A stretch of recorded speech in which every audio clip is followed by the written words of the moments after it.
I've been looking at this gun for a long time, and I've shot it quite a few times.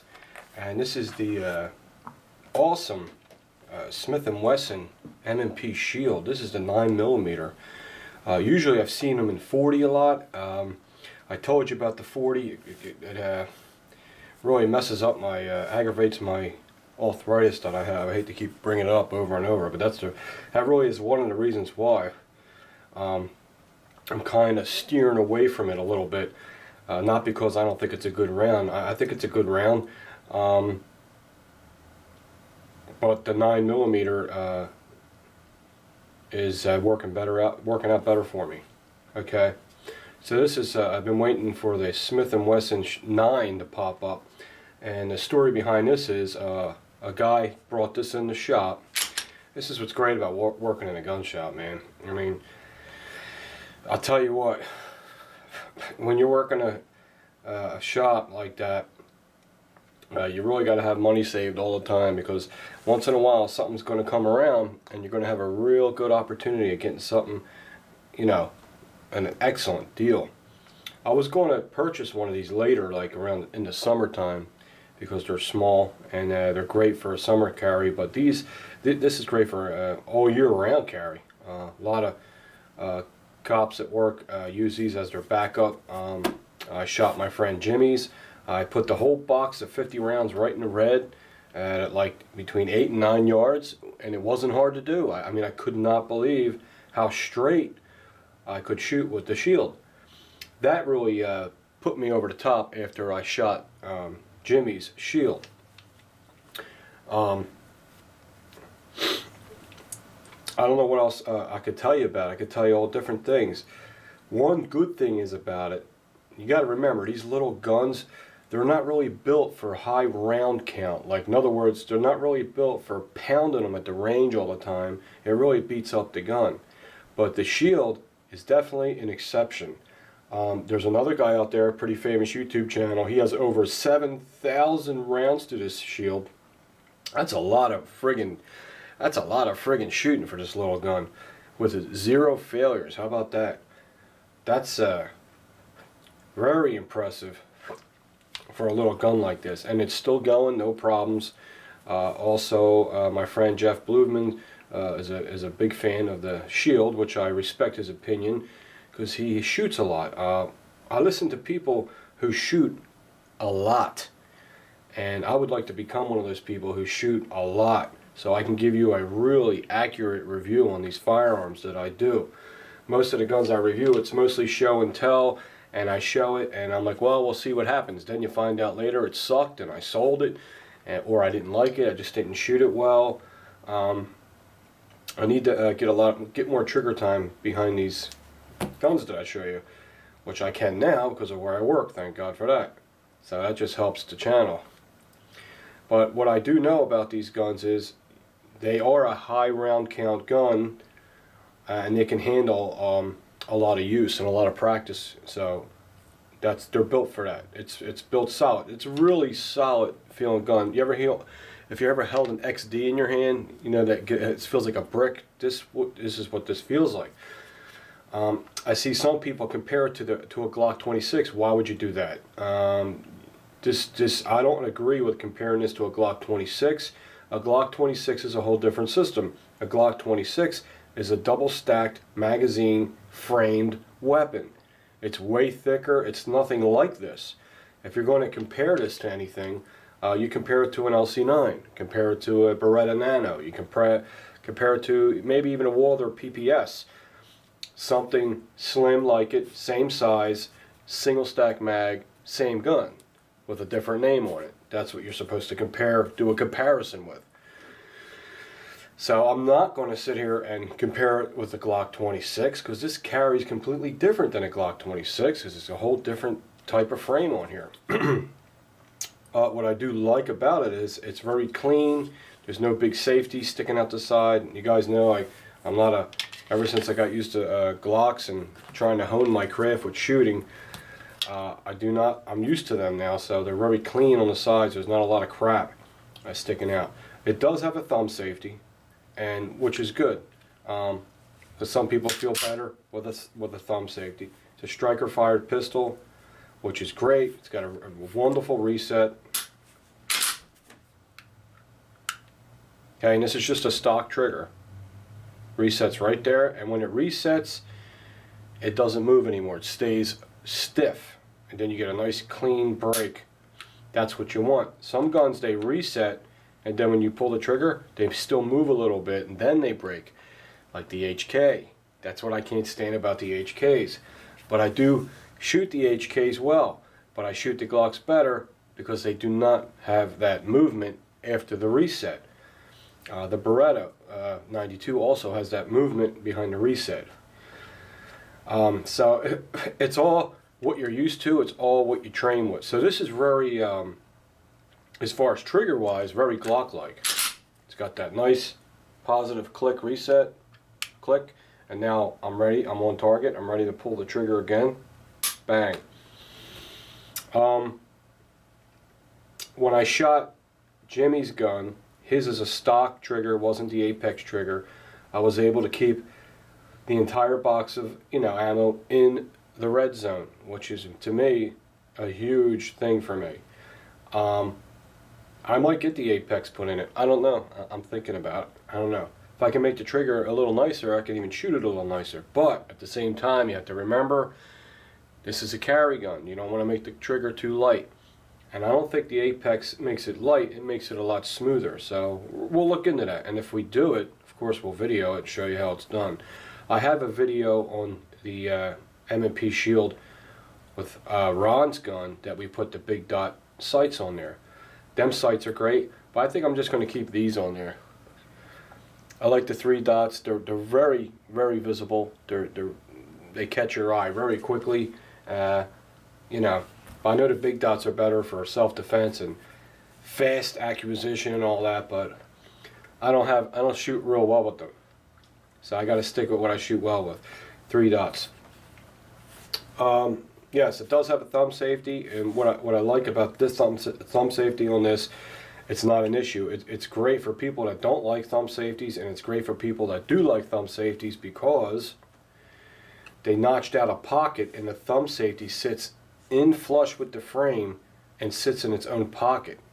It's like, you know what I mean? It's milled out of there. It doesn't stick out. So I just don't use the thumb safety because I just don't use them. But if you want to use them, it's there. It has a nice, very, very stiff, positive click. So it won't go down by accident, won't go up by accident, all that stuff. I know I'm a little late in the M&P Shield world. I know there's a million videos on this. This isn't a new gun anymore, but I'll tell you what, it's got great feedback, and what impresses me the most about it is its durability. That's the most important thing. I can't stand guns that feel like toys. This does not feel like a toy. Like I said, you can compare this to the LC9. You hold an LC9 and you hold this, you're going to feel that this feels like a lot more durable than the LC9. Also, this has a nice trigger reset. The LC9's got the long double action hammer, which is fine. Like I said, if you train with it and you get good with it, that's your gun. But I would take this one definitely over the LC9, because just knowing that this can handle thousands and thousands of rounds and it doesn't fall apart is a huge factor with me, because that's what I worry about, stuff like that. I like the chamber indicator. I like that the fact that there's a hole drilled and there's not a moving part sticking up and down, which eventually could get dirty and get stuck. Not that it would happen, but it could. This is just a tiny little hole. There's no part in there that you have to worry about with a spring, and it gives you a good visual if there's one in the chamber. This is not a recalled M&P. I know that they had a little batch in them where the trigger or the drop safety, this would not, if you pushed it in, it would stay up and it wouldn't spring back down. As you can see, this one is 100% fine. I have not shot this gun yet. The next time you see this gun, you'll see it shooting at the range. Give you a nice up close on it. It's a nice looking gun. What I like about it is it ain't too nice looking, so it's a great gun for carry. If you bump it and scratch it or bang it, you're not going to worry about it, kind of like a Glock. And you know it's going to work every time you pull the trigger, right? Pretty much. So yeah, great feeling gun. It's very easy to take down. What you do is you lock the slide back, okay?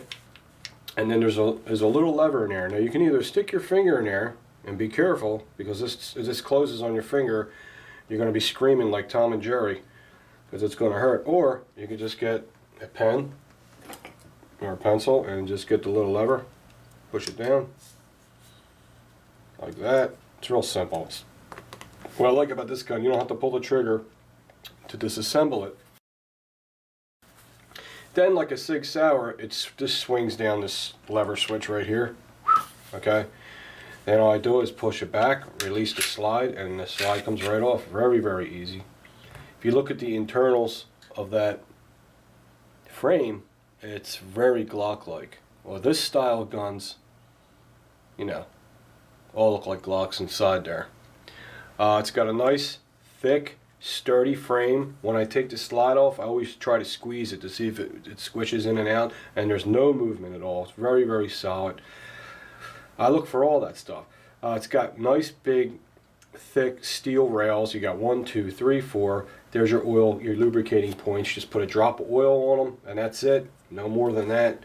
That's what's great about it. These things are probably, which tells me there's not a lot of friction, which tells me they'll probably run dirty like Glocks. You got a steel captured double recoil spring in there, and it's all steel.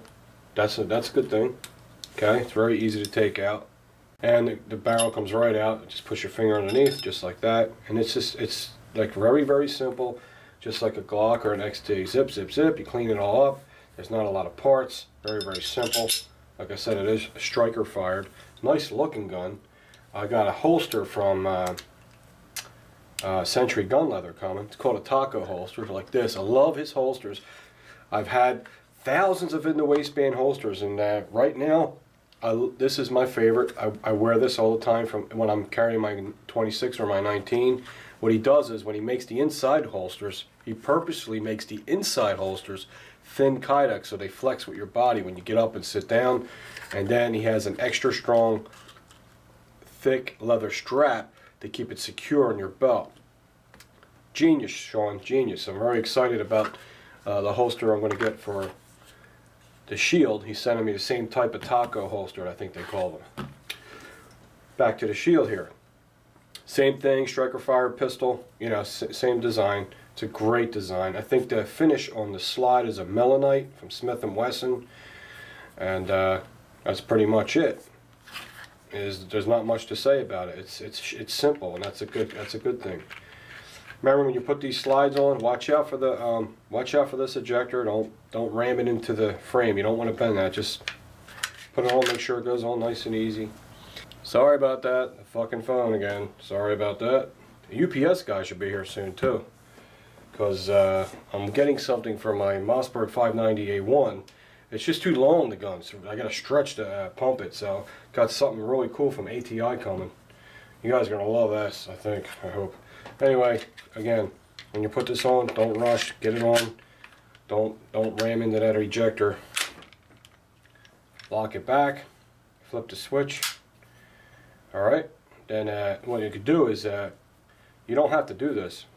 That little lever down there, just leave it down. Leave it down. When you put the magazine in, it pushes it back up. Okay? So, let it go forward, put the mag in. That puts the lever back up. Now the lever's back in action and gun's ready to rock and roll again. Pretty much it.